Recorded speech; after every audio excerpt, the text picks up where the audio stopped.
Okay, welcome to another edition of the Wrestling Guild. This is a little bit of a more special edition because we will forego talking about Impact, the go-home show, because Nick hasn't seen it yet.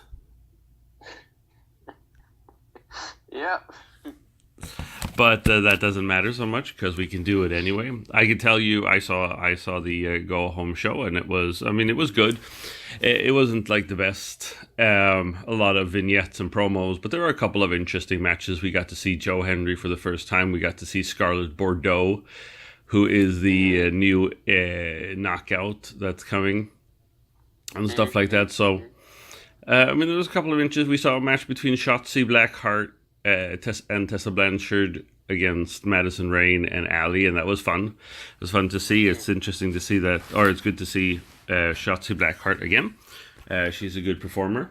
Unfortunately, she's hurt herself, so she's not going to be around for a bit. We'll see. Anyway, this is the Wrestling Guild. My name is Chris Mary Holtman. With me, I have Nick E. Anderson. And this is a presentation brought to you by the SLTDWrestling.com productions. You can catch all our podcasts on Thursdays, basically. That's when they all come out. And also, I want to give a little extra shout out to coming soon. Dim Van Dam is going to be hosting through the Wrestling Guild podcast, the World of Sport podcast, where he will review the British wrestling organization World of Sport every week, which is making its triumphant return. So look for that. Awesome. Also, you can go into the Wrestling Guild's Facebook page and check out as he traveled around in Russia watching death matches. Did you happen to see it, Nick? No, I just saw like some of it, not really that much, but just a bit of it, yeah. Well, it's not for the faint of heart. There's a woman who gets syringes, amongst other things, pushed through her tongue and cheeks. But it is what it is. People catch on fire. It's a lot of things happen. It's just so it's normal Monday. What? Yeah, just a normal Monday. But did you like Slammiversary at all? Or? Well, yeah. If we go back to Slammiversary, absolutely. How did you? I can't say enough. I've been hearing a lot of buzz about Slammiversary. I must say that this was probably one of the best pay-per-views that I have seen. Not giving away too much, but definitely this was one of the best pay-per-views I think that TNA has or Impact has put out. Absolutely. And since you and I started watching, but also since I started watching, we talk a lot about we talk a lot about like the GWN moments of the week and how we don't feel that the crowd's into it enough and how the matches aren't gritty enough or hard-hitting enough. But this was all of it. And it definitely feels like they're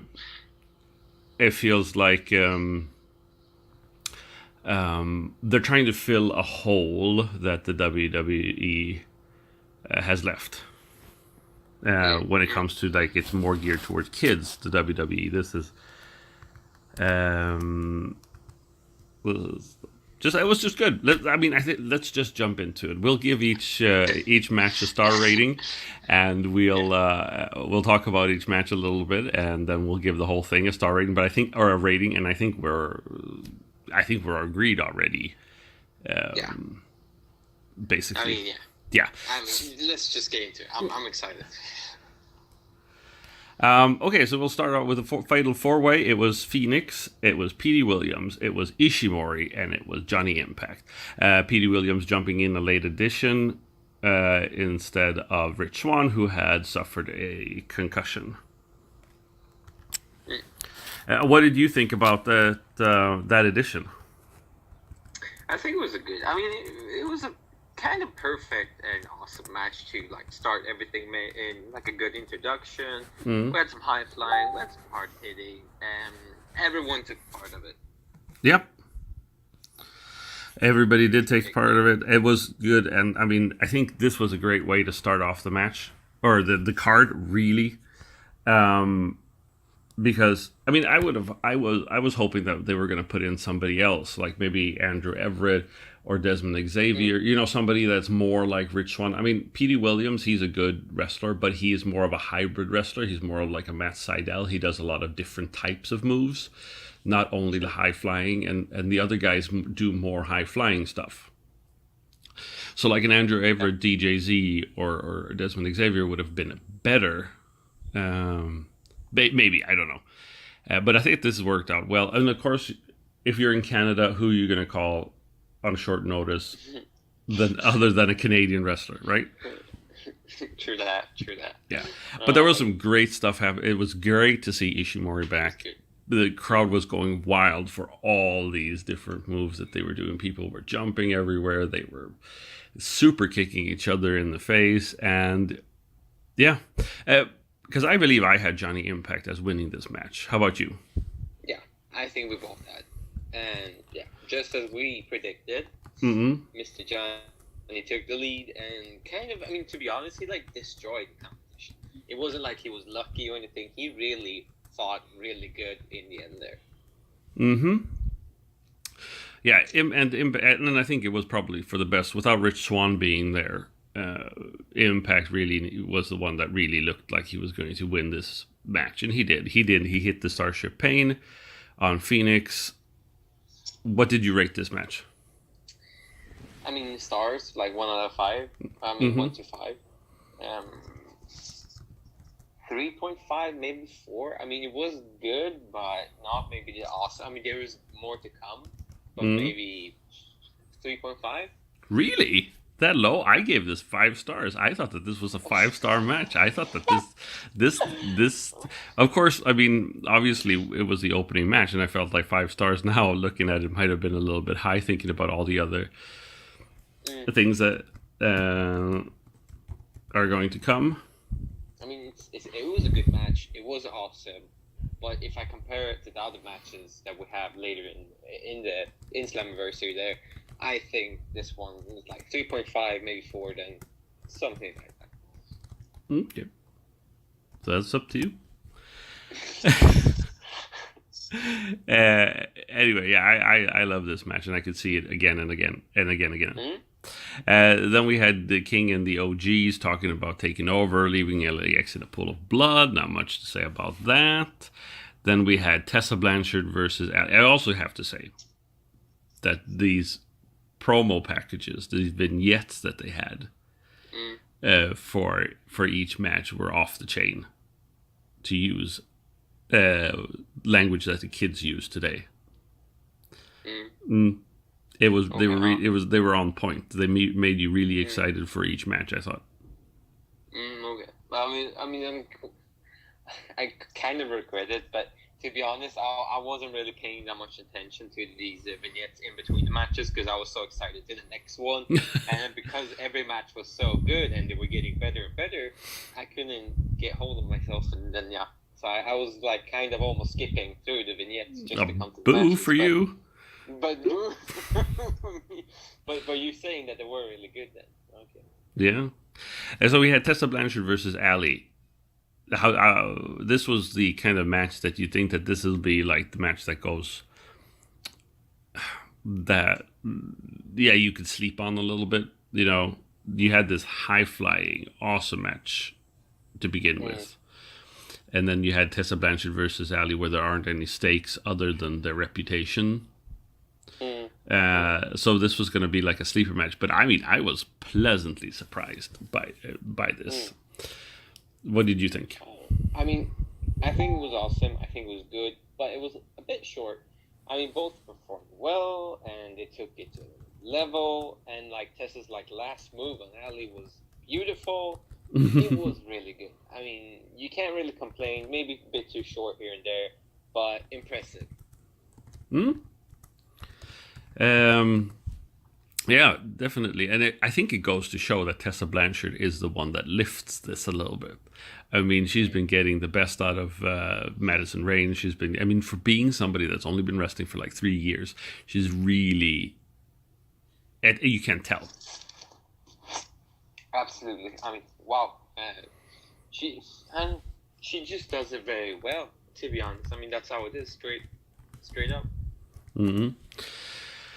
Tessa Blanchard wins with a hammerlock DDT. Obviously, Ali was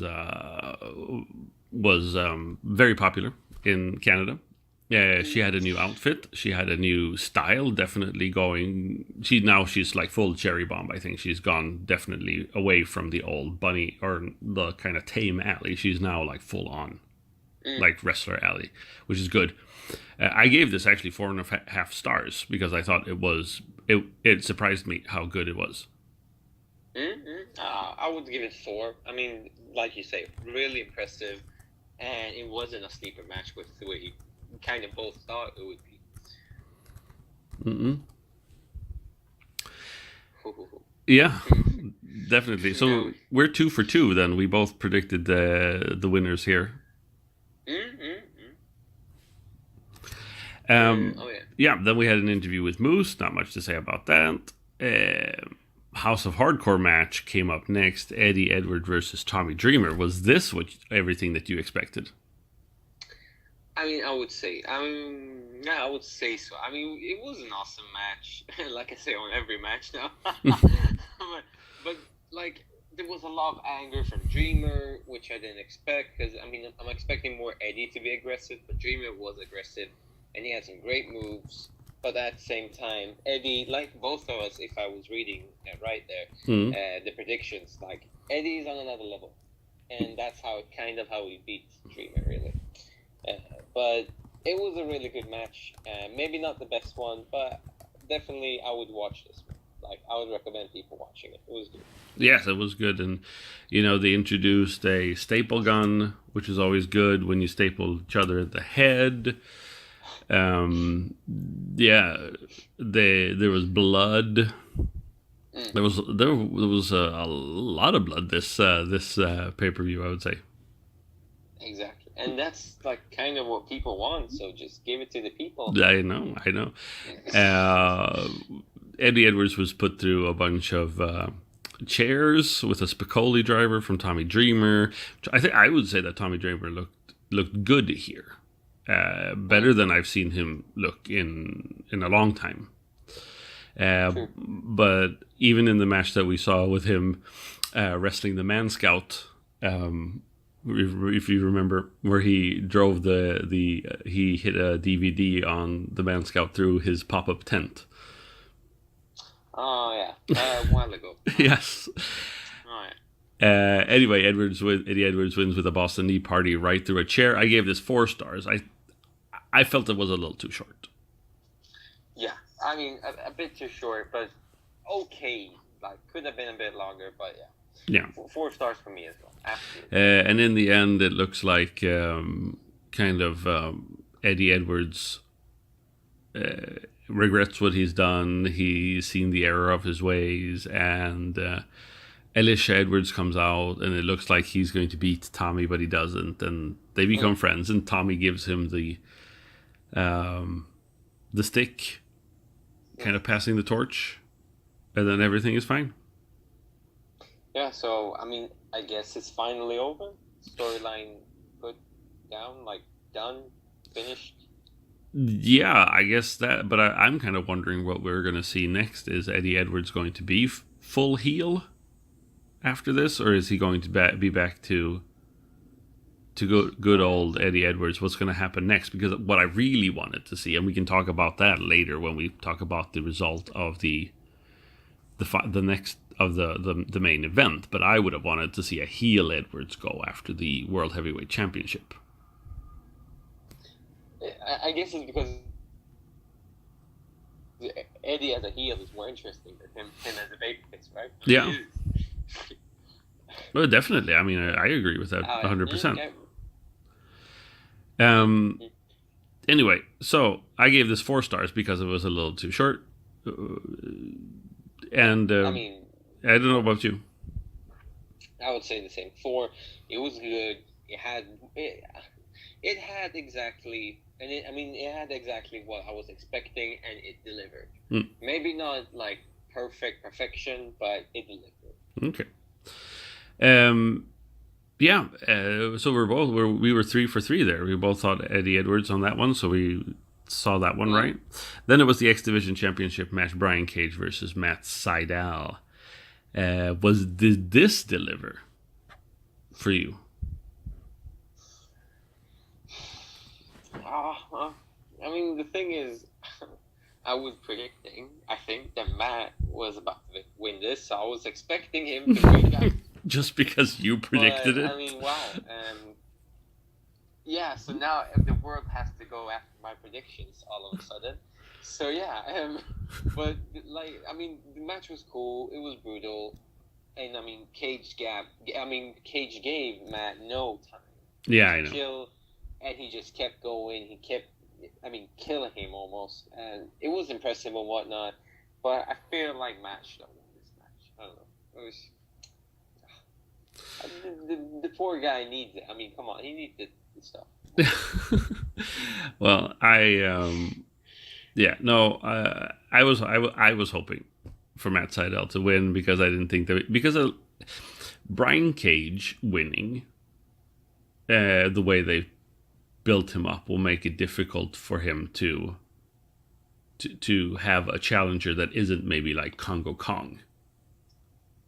I mean, I remember when Abyss was the X Division champion, or even Samoa Joe was the X Division champion. I mean, they were powerful, strong people, and the X Division athletes couldn't really compete with that without cheating somehow. So, I mean, the only way that I can see that Brian Cage is going to lose the title now is that, outside interference or cheating. So I would have rather seen Matt Sydal win. And I think that for me, it's like Matt Sydal has been doing so well and he's like really getting into his zone that it felt that maybe it was a little bit wrong to take that away from him at this stage of the game. But hey, I don't know.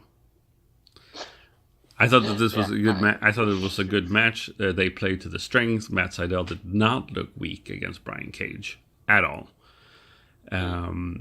Cage, and I thought also it was cool that Matt Sydal kind of screwed it up for himself when he did his shooting star press because his feet hit the ropes. So that was kind of cool that they did that he like fell on his own doing. Brian Cage wins with a drill claw after his mistake. I gave this 4.5 stars. I'm thinking when I saw it, but I'm thinking maybe 4. I don't know. Yeah, I mean 3.9, 4 maybe. I don't know. I mean, it was okay. I mean, it was good. I mean, you can't say it's okay. It was good, but I was maybe expecting more action, a bit more high flying, fast paced ish. But at the same time, Cage is like a big ass. Well, he's a machine. Tank, so. Oh, yeah, he's a machine, exactly. So it'll be hard to go for a fast-paced one. But yeah, I'm satisfied. I ain't sad. Well, there was our first mistake, I guess. They didn't follow us. But next, we had the Knockouts Championship match. It was Madison Rayne versus Su Yung. Did this deliver for you? No, I'm sorry. I mean, not really. It was an okay match. It was cool and a bit hard-hitting. I read on the internet, a lot of people complain on like female wrestlers, they're not too hard hitting and whatnot.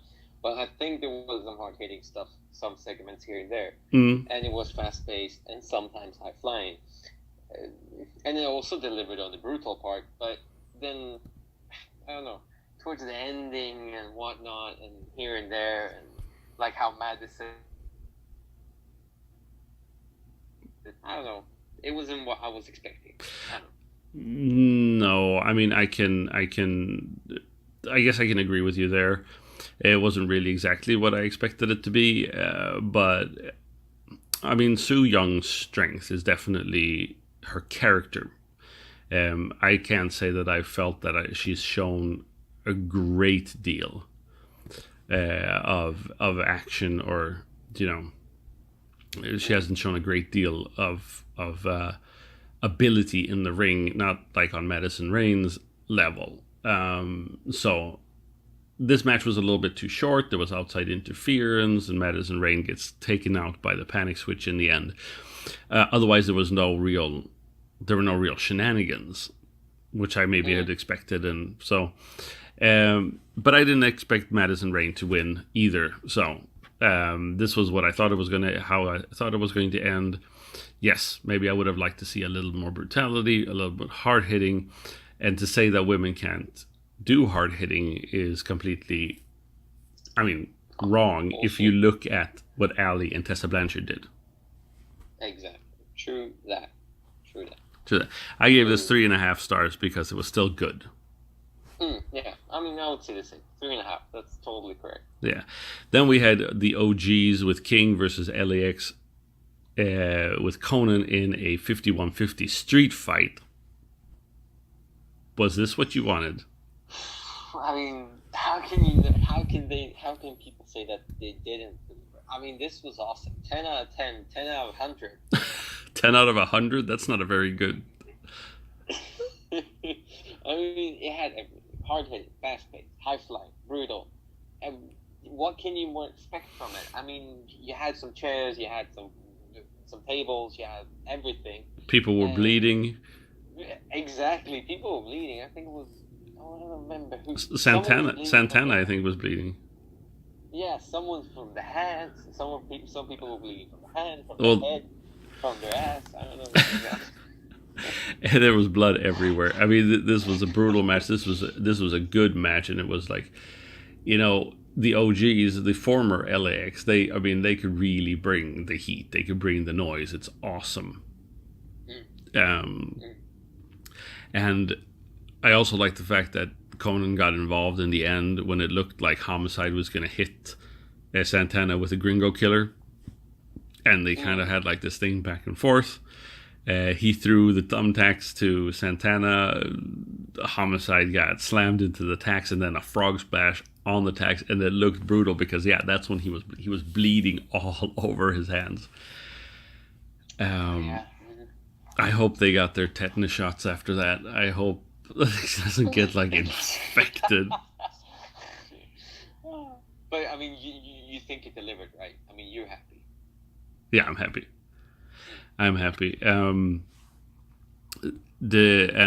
But although I was hoping that the OGs were going to win. This will probably further the feud between them. Yeah. But I was hoping the OGs were going to win, just so that we had some other stakes in the whole thing, I guess. Yeah, that's why I also was riding on my prediction. If LAX wins, the storyline is kind of over. Mm-hmm. If the OG would win, we couldn't go further on with the storyline, which would be even more interesting. So I definitely agree with you on that point. Absolutely. Mm-hmm. But it was good. It was everybody, and then they took out Conan in the end, which also furthers kind of the storyline that they attacked Conan and they whipped him with like a blackjack or whatever that was. I don't know. Yeah, you get so pissed, Conan. It's funny. Wow. I would really like to meet him in real life, just to talk to him. He was like, oh, he's so good, good person. Mm-mm. I guess he's like high all the time though. Shit. Well, you can't really expect him. That guy high, he looks more about like the guy who drinks. But okay. Anyway, 4.5 stars for me. I'm sorry. It's LAX. I have to give it 5. I'm sorry. It's just... Okay. I have to. They told me to put it. Okay. So, tell me about the hair versus mask match between Sami Callihan and Pentagon Jr. I would say this match also did it. I mean, both of us. I remember that. Like both of us were like, Pentagon won't take off his mask, so that won't happen. So Sammy must lose, and that's what kind of that is what happened. But the match also delivered, like hard hitting, high flying, brutal. Like the teamwork between Sammy and Pentagon is perfection. I mean, it's perfect. It is everything you want it to be. And they have really good teamwork, and they're on the same level, and they just perform really well. That's all it is to it. I mean, do you disagree? Or? No. I completely agree. This was a brutal match from the get-go. They were hitting each other in the head with railroad spikes, and there was blood. This was also blood everywhere. I mean, jeez, I hope none of them had like hepatitis or something like that, because they're all infected. But yeah, no, this was brutal, and I think it was fun when I mean, Sami Callihan's facial expressions when he got chopped in the chest. From Pentagon when he took off his protective gear. Oh yeah, he was like, yeah, let's put that on, I guess. or when he got fear factored right through the chairs. Yeah, that part. I mean, the thing is, I don't know if they're acting really well or if it actually hurts, because his face was really like screaming pain, like after those chairs. I mean, wow, and it's awesome. I mean, 5 stars. Yeah. This was a 5-star match. My money. I mean, come on, just swap. Yeah, and the fact that they were just sitting there slapping each other in the chairs. As we predicted, Pentagon wins this match. And Sami Callihan has to have his head shaved. OVE come in to try to stop it, but then Phoenix comes in and helps out, and yeah, Sami Callihan is bald. Yeah. That's basically how it is. He looks okay. I mean, it's not too bad. I mean, he doesn't look terrible. He just looks a bit, he mostly wears that baseball cap anyway. Anyway, there you go. And then finally, we had the main event of the evening. It was Moose versus Aries. The one thing I want to say before we get to this match and before we kind of round out and close is like, Slammiversary was a great event. A lot of things happened, but there were no surprises. There was no new wrestlers that came in. There was no outside interference really, except for like Conan and OV and the bridesmaids. But I mean, otherwise, it was actually quite, I mean, did you miss that? It was okay. I was expecting there to be some new wrestlers coming in and stuff like that, but nothing. I mean, I personally would like surprises, because that gets you going and like, oh, what happens now, when it gets even more interesting. Mm-hmm. But at the same time, it's quite nice to know what matches you're expecting, what you're gonna watch, and what you're gonna get delivered for you and served. So I mean, it's both good and bad. Mm. But like you say, I mean, not even one surprise. It's true.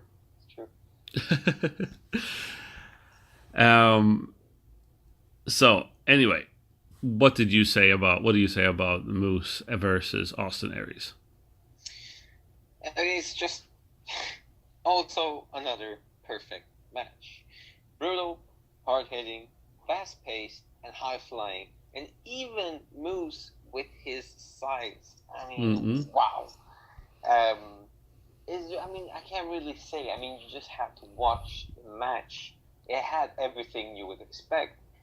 Like, Austin Aries gives you 100%, Moose gives you 100%, and they just go for it. And it just, they just perform very, very well. Yeah, this was good. I mean, you can't say. I mean, really, you have to watch this match because it's not much. I mean, it was a straight up wrestling match. They did very well. Austin Aries just is on point all the time. probably the best match Moose has had ever. There were spears to the outside, there were go to hells, there were brainbusters on the outside, there were people going out into the audience.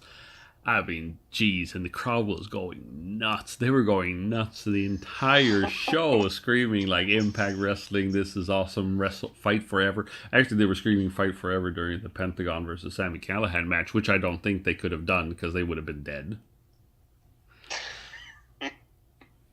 Yeah, I mean, and the thing I'm comparing with now, as you say, like this is one of the best matches Moose has ever had. I mean, even when Moose was like competing with the god Alberto, yeah, okay, those matches were really, really well, and they performed together very good. But this one beats those straight up. Yeah, like you say.